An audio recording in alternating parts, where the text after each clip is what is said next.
Ponzinomics, propaganda. The definition of Ponzinomics.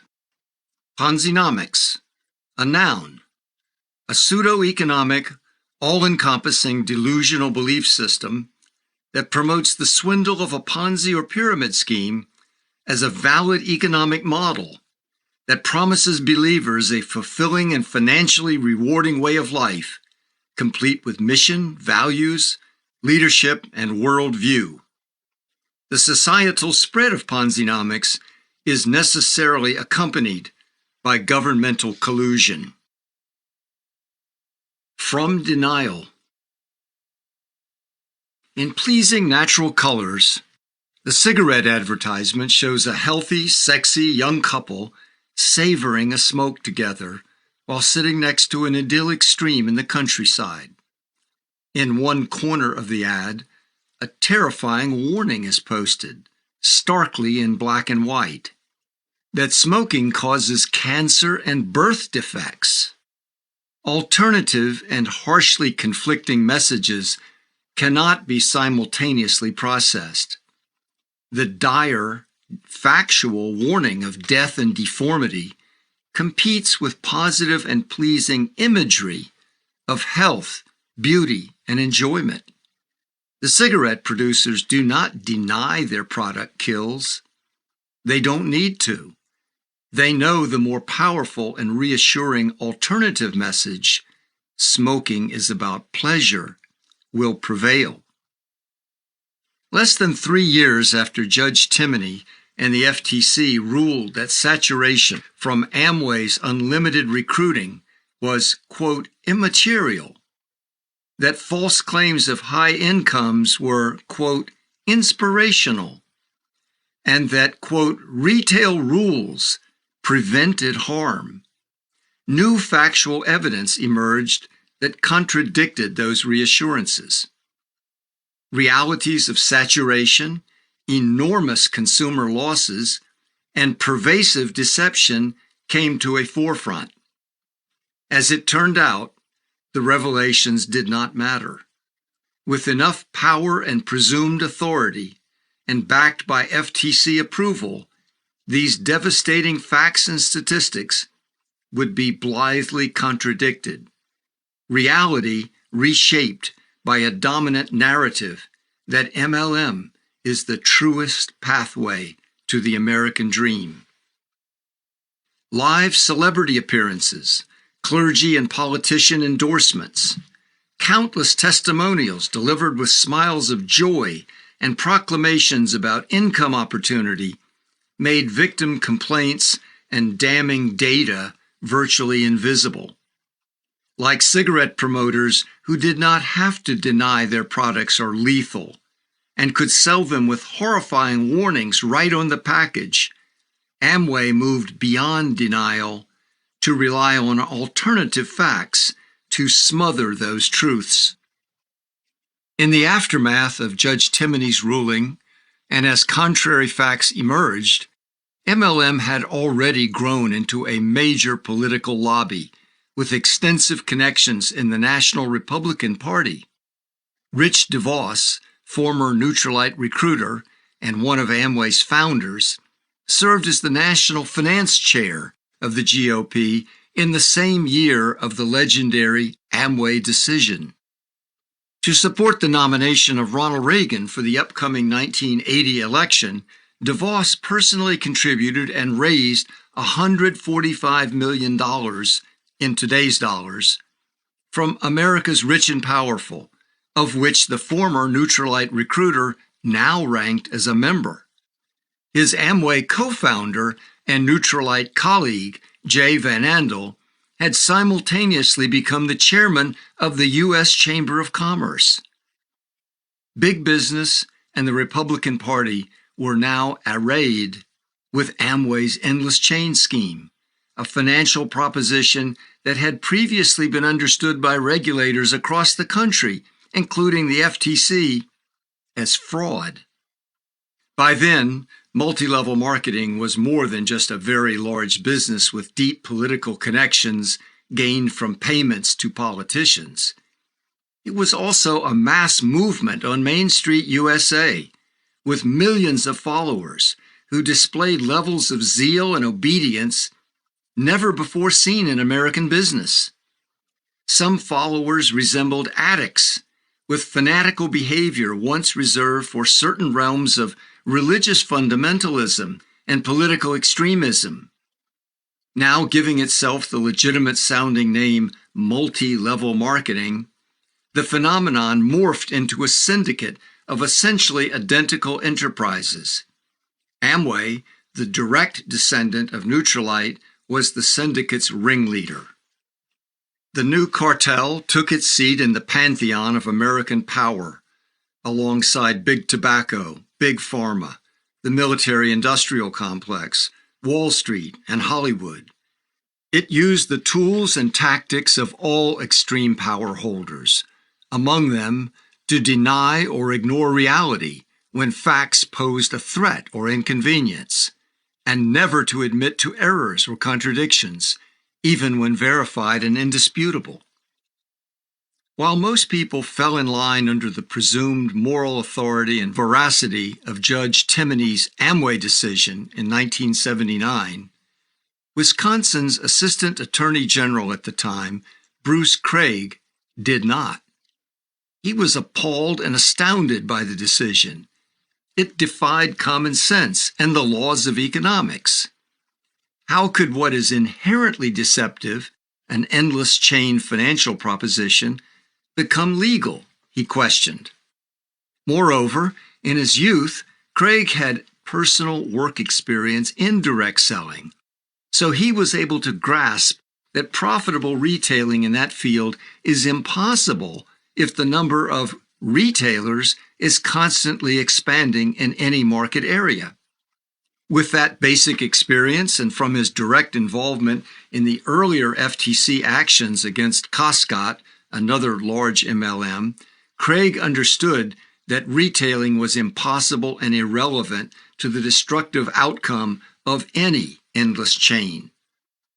Bruce Craig, it turns out, was one of only a few people in the world who paid attention and directly litigated against endless chain business opportunity schemes.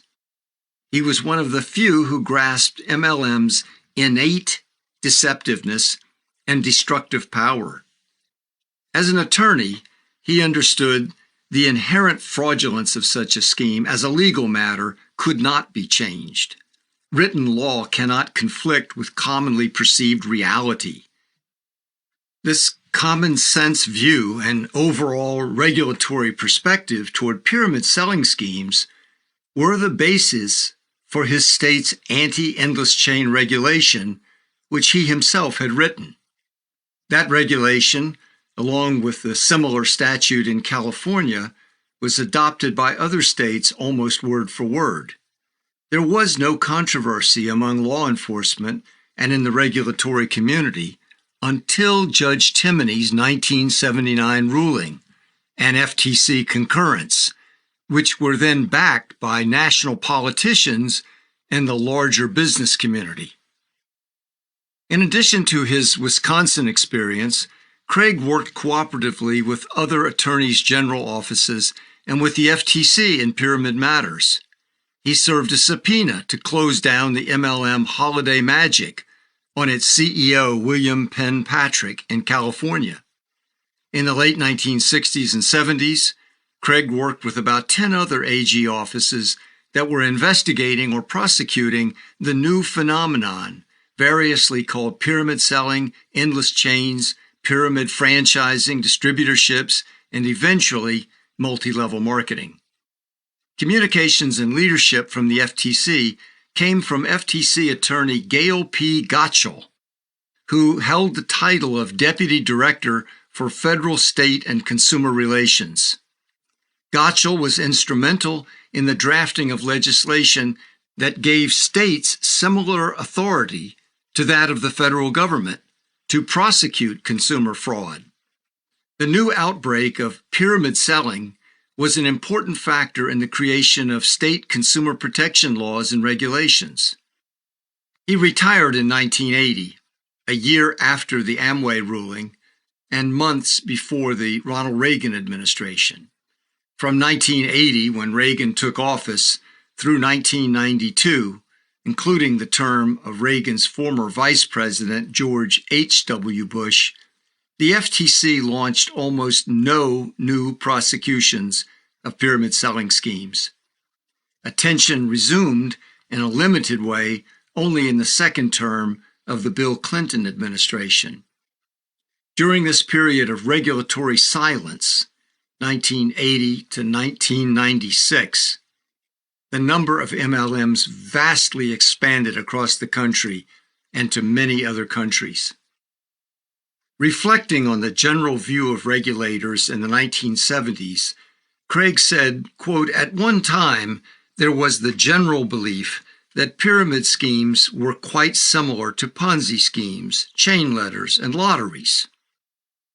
He said the matter-of-fact view shared by many regulators was that MLM promoters were aware of their illegality and eventual prosecution, and were merely trying to make as much money as they could before the schemes would collapse or be shut down by law enforcement. The massive and pervasive phenomenon, now called multi-level marketing, was viewed as nothing more than a fast money flim-flam that would soon be stopped before it could further toxify the marketplace. Nevertheless, after the 1979 FTC endorsement of Judge Timoney's ruling, he said, quote, "There developed a confounding legal standard where an unprovable premise that Amway rules prevented deception and consumer harm supported the myth that there are legal MLM companies on the one hand and evil pyramids on the other." Almost immediately after the ruling, Bruce Craig and AG investigators in Wisconsin took notice of massive recruiting by Amway in their state. They started receiving reports and complaints of large-scale consumer losses. They eventually gathered data over the next several years on the incomes and tax records of all Amway operators in Wisconsin. Craig found income deception, consumer harm, and demographic saturation. In July 1982, he filed charges against Amway and several of its top recruiters operating in Wisconsin. The Wisconsin 1982 lawsuit against Amway and its findings provided hard evidence that Amway's rules were irrelevant or ineffective. Retail profits were virtually non-existent. The recruiting was devious, calculated, and misleading, even to the point of hiding Amway's company name during solicitations. The income scheme based on the recruiting program, disguised as bonuses, produced exactly the loss rates that are inherent to any endless chain. Only those at the peak, a small percentage of 1%, were making a net profit. Yet, the Amway ruling and the FTC's adoption of Judge Timoney's alternative reality had the effect of building a protective wall. The truth was now struggling to be heard and believed. Bruce Craig tactically chose to prosecute Amway only on false income claims and other forms of deception, rather than as a violation of the state's well-worded endless chain regulation. He made this prosecutorial call not because of substance, but due to the new position of the FTC. The self-evident truth of endless chain fraud on which the Wisconsin statute was written was set aside. This allowed Amway and other MLMs to sell an impossible income proposition, collect fees in advance, and then publicly blame the victims themselves for their losses. Pyramid scheme prosecution was now politically impossible. In total, Amway's Wisconsin sales force that Craig was examining represented about 1 of every 18 Amway participants in the entire country. Craig's research showed 20,000 Amway distributors, or 1 current Amway sales representative for every 82 households in his state at that time. Wisconsin investigators made basic math calculations to show that demographics alone made Amway's income promises impossible, as the data showed saturation was already in place. Wisconsin prosecutors examined payout records and obtained and reviewed tax returns of all of Amway's direct distributors in Wisconsin. The direct distributors were at the top of the recruiting chain and accounted for less than 1% of the total. It also investigated how Amway presented its income opportunity to Wisconsin residents. At one large presentation by one of the defendants, the suit reported that consumers were told, quote, "When you invite people, don't tell them much. The idea of products can turn some people off. Don't be an SAP and mention sales, Amway, and products." The Wisconsin suit charged that the practices employed to lure people into Amway were, quote, "untrue, deceptive, and misleading in that they falsely disguised the true nature of the presentation and the identity of the company involved to the extent that had the prospect known the truth, he would not have attended. Amway's methods of solicitation were much closer, literally, to Arthur Leff's description of the classic swindler's approach. Psst, buddy. Regarding the income to be gained from the recruiting chain, the lawsuit revealed a statistic so extreme that it could hardly be believed even by the prosecutors. The top 1% of Amway's sales force, on average, was suffering an annual net loss of almost $1,000 after expenses. As to Judge Timoney's conclusions that Amway's pay plan was based on retailing, the tax return that Craig examined of Wayland C. Benke, one of the 3 individual defendants named in the suit, is instructive. Promoted as one of Amway's great success stories, Benke's bonus income, which was paid by Amway based on the volume of purchases made by Benke himself and his entire downline of recruits, was 20 times greater than his gross profit from sales. Personal sales on a retail basis in this proposition virtually became afterthoughts. Assistant Attorney General Craig was later interviewed on the 1982 CBS 60 Minutes expose of Amway entitled Soap and Hope about the findings of his Wisconsin prosecution of Amway. From the transcript of the 60 Minutes broadcast, Mike Wallace. After looking at the average income of the 20,000 Amway distributors in Wisconsin, Craig came to the conclusion that Amway's income claim was outlandish. To Craig, surely somebody's making that kind of money. Bruce Craig, yes, that's correct. Wallace, how many, percentage-wise? Craig, about 1%. Wallace, how much do they actually make? Craig, after business expenses, a net income of minus $918. The Wisconsin revelations and others did lead to the FTC taking Amway back to court one more time concerning specific income claims and promises that were prohibited in the 1979 ruling. 4 years after Wisconsin's documented pervasive deception involving about 6% of Amway's entire USA operatives, the FTC fined Amway about $100,000 and ordered it to disclose income data to new recruits, the equivalent of posting a cryptic cancer warning in a beautifully illustrated cigarette ad. Amway's version was a document it called Sales Aid, known as SA 4400. The document disclosed that retail-based direct selling accounted for only 18% of sales, and the majority of Amway distributors never made even one sale. These baffling facts were largely ignored. MLM no longer denied its Ponzi money transfer, As the scheme spread globally, Amway and other new MLMs moved from denial to a more aggressive form of deception, the creation of an alternative reality with alternative facts. Amway began proclaiming itself the greatest income opportunity in the world.